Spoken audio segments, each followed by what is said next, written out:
YouTube पे एक बहुत ही प्रसिद्ध ज्योतिषी हैं श्री दीपांशु गिरी जी। तो उन्होंने अपने एक यूट्यूब वीडियो में देवगुरु बृहस्पति को लेकर के कुछ अपना अनुभव बताया है।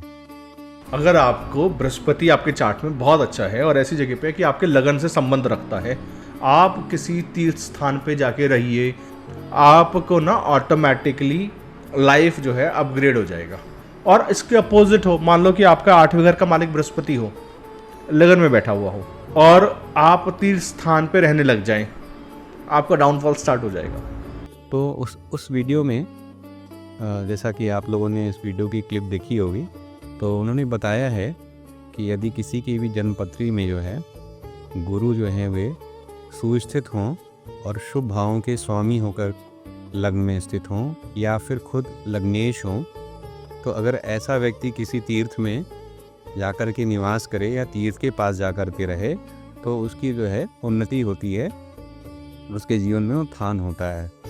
तो उसके बाद फिर आगे वो बताते हैं कि अगर इसके उल्टा हो, बृहस्पति जो है वो किसी अशुभ स्थान के स्वामी होकर के, जैसा कि उन्होंने उसमें एक उदाहरण भी दिया है कि यदि बृहस्पति अष्टमेश होकर के लग्न में स्थित हों, तो अगर ऐसा व्यक्ति तीर्थ में जाकर के निवास करता है तो उसकी अवनति शुरू हो जाएगी, उसके जीवन में परेशानियाँ आने लगेंगी।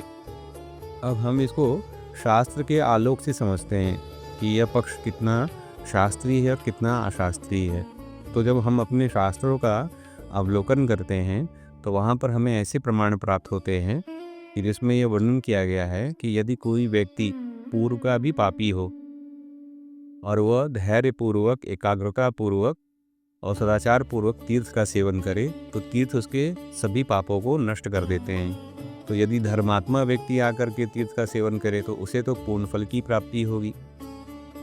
और ऐसे ही एक दूसरा प्रमाण मिलता है, उसमें ऐसा हमें वर्णन मिलता है कि यदि कोई पापात्मा, पापाचारी व्यक्ति तीर्थ में आकर के निवास करता है तो तीर्थ उसके पापों का नाश कर देता है।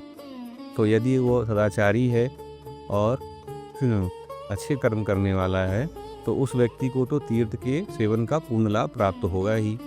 अब हम इसको ज्योतिष के संदर्भ में भी समझ लेते हैं कि जो उन्होंने पूर्व पक्ष बताया कि बृहस्पति यदि शुभ स्थानों के स्वामी होकर के कुंडली में लग्न में बैठे हैं तो ऐसे व्यक्ति का तीर्थ सेवन से उत्कर्ष होगा।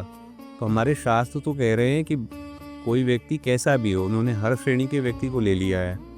वो अगर तीर्थ में आकर के धैर्यपूर्वक, एकाग्रतापूर्वक, सदाचारपूर्वक रहता है तो उसके पाप का नाश होगा। तीर्थ कभी किसी का अवनति नहीं करता है, ये शास्त्रीय सिद्धांत है। तीर्थ के सेवन करने वाले का कल्याण ही होता है, उसकी अवनति नहीं होती है।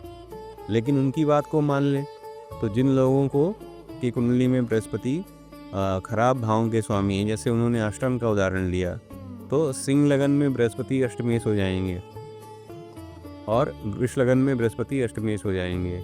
तो मतलब सिंह लगन और वृष लगन के व्यक्ति को तीर्थ का सेवन नहीं करना चाहिए, क्योंकि वे अगर तीर्थ का सेवन करेंगे और ख़ासकर जब उनके बृहस्पति लग्न में बैठे हैं अष्टमेश होकर के, तो उनका जो है पतन हो जाएगा। पर ये सिद्धांत जो है वो अशास्त्रीय, ना कोई ज्योतिष के ग्रंथ ऐसा कहते हैं और ना ही हमारे धर्मशास्त्र इसकी पुष्टि करते हैं। बृहस्पति कुंडली में कहीं भी बैठे हों, आप सभी जो है निशंक होकर के तीर्थ का सेवन करिए, आपका कल्याण ही होगा। हाँ, ये अलग बात है कि जिनके कुंडली में बृहस्पति की स्थिति अच्छी है उनको बहुत फल मिल जाएंगे, क्योंकि वो विशेष श्रद्धा वाले, विशेष धर्म आचरण करने वाले होंगे, जैसा कि पूर्व के प्रमाण में बताया गया है।